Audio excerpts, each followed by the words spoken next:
Think of traveling, conferences, speeches, team events, just like all the fun things of life. And you get acting consulting. Or do you actually get acting consulting?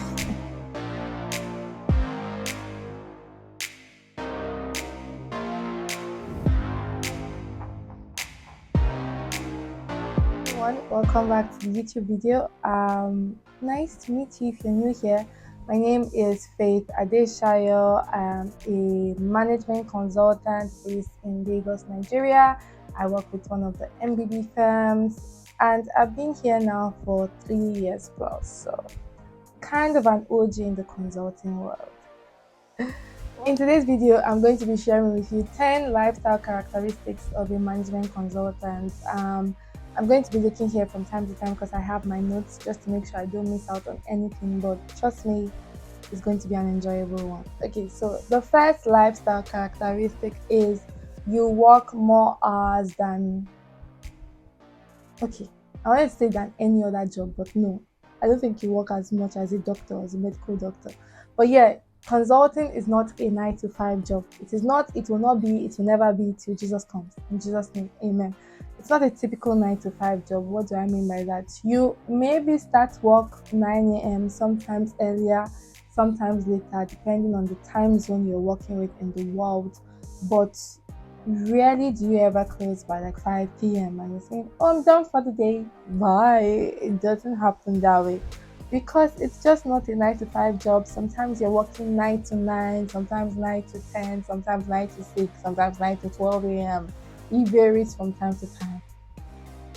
Consulting is not a 9 to 5 job. So a lifestyle characteristic is you work more hours than the average person, than the average employee. You definitely work more hours. Yeah, okay. Second thing is you make more than average compensation. So consulting firms are known to pay more than the average minimum wage in your country, in your city. Compensation is very attractive and it kind of balances out the long hours you dedicate to working, which actually gives you the opportunity to travel if you want. It gives you the opportunity to do those things for yourself that the average person might not find as convenient to do for themselves. The next lifestyle characteristic is you travel a lot, and for someone like me that loves traveling, I just love seeing the world. I love seeing I just love going to places, and so to have a job that combines travel, it's an amazing tech. So you get to travel to client sites, you get to travel within the country, outside the country, within your continent, outside your continent. It's just like with consulting, if you stay in consulting long enough, you might actually visit all the continents in the world. Very possible. Not all the countries in the world, but you can visit all the continents in the world with just being a management consultant. So you travel a lot.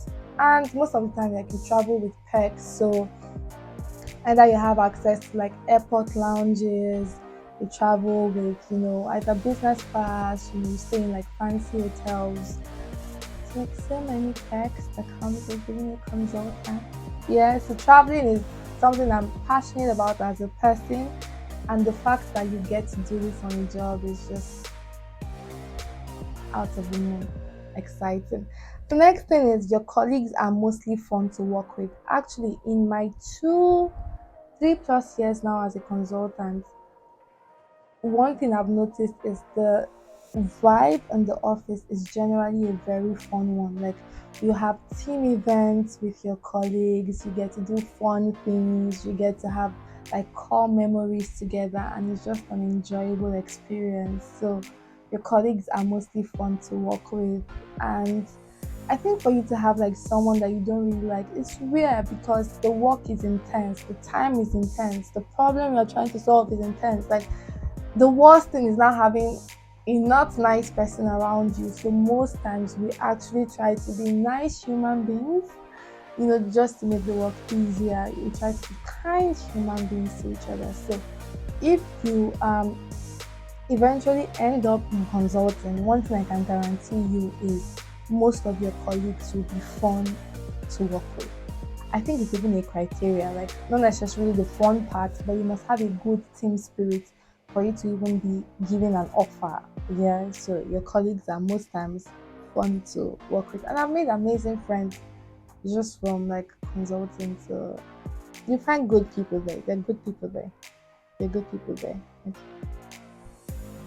Next one is it's you need a lot of mental fortitude balancing consulting with your other passions. Let me explain myself. Because the work is intense, the time required is intense. Like there's a lot of intensity that goes in. Most of the time when you're done for the day, really you just want to sleep.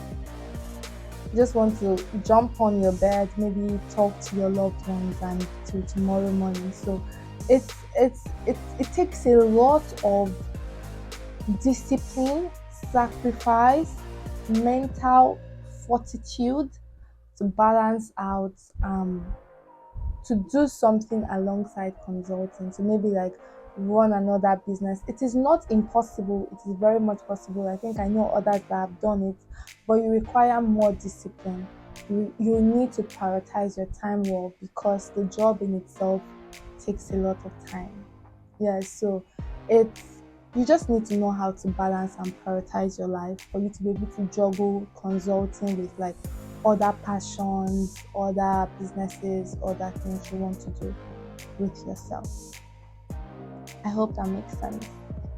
The next thing, number six, is most people stay for the short haul. So it's possible, but most consultants actually stay. I think like the average is like maybe 5 years. I don't think, except you want to become a partner, you want to become managing director, you want to stay and go the length. Most people actually stay for a short while to stay, develop their skills, and then move on to the next thing. So the exit opportunities here are really, really interesting. Like consulting gives you career perks that you can just leapfrog from where you are to somewhere else that is great as well. So yes, most people stay here for the short haul. They stay to develop their skills, have the name on their CV, the name of the firms on their CV, and then just move on to the next thing, which will be a great thing because consulting gives you that platform to leapfrog your career. Yeah. And the next thing is you get to meet people from all over the world. Like just last year, I can't even like imagine, but like you work with diverse people, diverse races, ethnic group, religion, beliefs. Like it's such a diverse world that your mind you cannot be narrow-minded. It's going to be very hard for you to survive as a consultant being like very narrow-minded. You need to just be open up to people. You need to have a diverse mindset. You need to have an inclusive mindset to succeed as a management consultant. Yeah, it's just like that's the nature of the work. You people coming from around the world, you get to work on projects in like different places, and so you're constantly mixing with people with different beliefs. So you need to have a very open, wide, all-encompassing mind, if you understand. So yeah, that's another thing about like being a consultant or like a lifestyle change. So if you're narrow-minded, you have like you're very stringent and rigid in your beliefs, you might want to change them a bit before you come into consult. Yeah. Okay. The next thing I have here is you get to work closely with top executives. So because we work directly with businesses, most of the time we work directly with the leaders of these businesses. So as a management consultant, you can be as a junior management consultant, in fact, you can be in meetings with the governor of a state, you can be in meetings with the president, depending on the project. You can be in meetings with CEOs, with MDs, with founders of businesses, with big time philanthropists, and so you have access to this kind of people. You have access, and so that's why you need to be at the top of your game. And so, like, one thing that I know consulting offers you, it brings you into the room with top business leaders. And so, um, you need to always be prepared. You need to always look professional. You need to, have a sense of ownership, a sense of confidence, a sense of I'm representing not just my business or my company, I'm representing myself here. I hope that makes sense here. So that's the seventh thing. You get to meet with top executives, CEOs, and you get to just listen to smart people. Like, you're surrounded by smart people. It's such a nice feeling to be surrounded by smart people. Number nine here is there's a lot of street cred associated with the job. So I remember traveling, just actually traveling personal, and then like I told someone where I work, and it's like, oh, interesting. Like, there's just level of self-respect that comes with working for, um, that comes with being a management consultant, working for an MBB firm, working for the big fours. There's just a level of like extra respect that comes with you know being this person, and I think it's very good. It helps to build your self-confidence as a person as well. You just see yourself from a different light, you see yourself in a different perspective. You're like, if these people respect me, like, I owe it to myself to respect myself. Do you get? So there's a lot of street cred, respect, public respect, self-respect that comes with a job as well.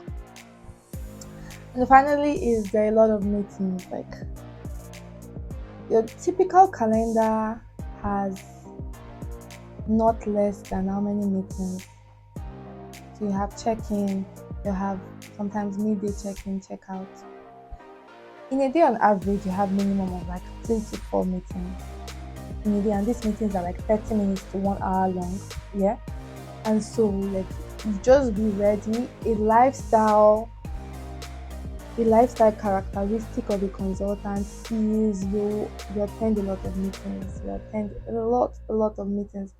Some of these meetings, most of them are actually productive. Some of them can be processed, just giving updates, while some is, you need to brainstorm and figure out a solution to a problem. So the meetings can vary, but you attend a lot of meetings as a lifestyle, as a consultant, actually. So, like, I think these are the things I can think of, like, that will form your lifestyle if you want to become a management consultant. And these are things that would shape how you would live, what you would spend your time doing, how long you would work for, and all those beautiful, beautiful, beautiful things. In conclusion, I think being a consultant, whether you're a strategy consultant, you're a management consultant, you're a business consultant, you're a tech consultant, regardless of what consultancy line you're in, I think it's an interesting career choice. Like, it's just, it blows my mind. I love smart people. I like smart people. I like when I listen to smart people talk. So, like, just being surrounded by smart people every day of the week, every week of the month, every month of the year is good. It can have its own like downside too, because there is a constant pressure to always keep up with the smart people around you. Like, when there are a lot of smart people, you can't afford to be the dumb person there. So there's a lot of pressure as well, but it keeps you on your toes at least. And even when you decide to leave, eventually, like, you're living as a better person. You're living in better version of yourself. Most importantly. So I think that's amazing. And if you're thinking of consulting, like, I think it's an amazing place. I think it's everyone that has the capability to do it should give it a try, and you thank yourself after. So yeah, this for me as my perspective on the lifestyle of a consultant. I hope you enjoyed this video, and see you in the next one. Bye.